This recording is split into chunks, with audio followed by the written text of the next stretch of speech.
পশু নদী পার হওয়ার পরপরই ভিন্ন রকমের একটা বন্য পরিবেশ অনুভব হতে থাকে। এই গ্লাসের ভেতরে সুন্দরবনের মানচিত্র দেওয়া আছে।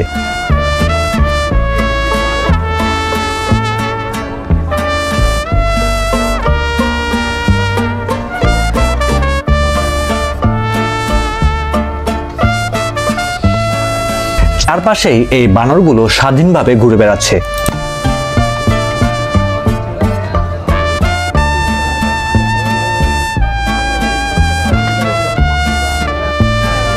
এটি হলো সুন্দরবন করমজলের প্রথম গেট।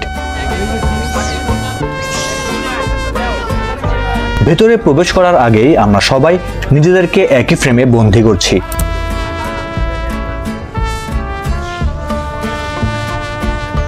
আশেপাশের বানরগুলো থেকে একটু সাবধান থাকতে হবে, না হয় এরা চোখের পলকেই আপনার হাতে থাকা মূল্যবান জিনিস নিয়ে যেতে পারে।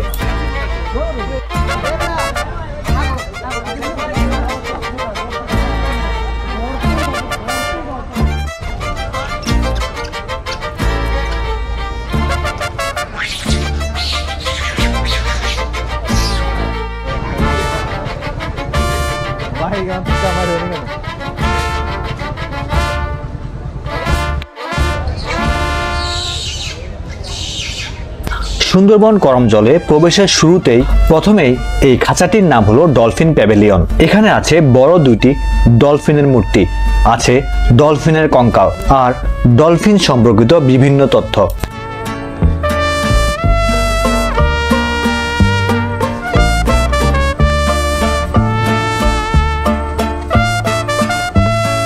এর পাশে আছে আরো দুইটি বড় খাঁচা। এখানে আছে বেশ কিছু কুমির। এই খাঁচাগুলোতেই কুমির প্রজনন করা হয়। এর পাশেই আছে হরিণের খাঁচা। আপনি চাইলেই এদেরকে খাবার খাওয়াতে পারবেন, ধরেও দেখতে পারবেন। এই খাবারগুলো পাশেই কিনতে পাওয়া যায়। হরিণের এর খাবারগুলো 5 টাকা থেকে 20 টাকার মধ্যেই কিনতে পারবেন।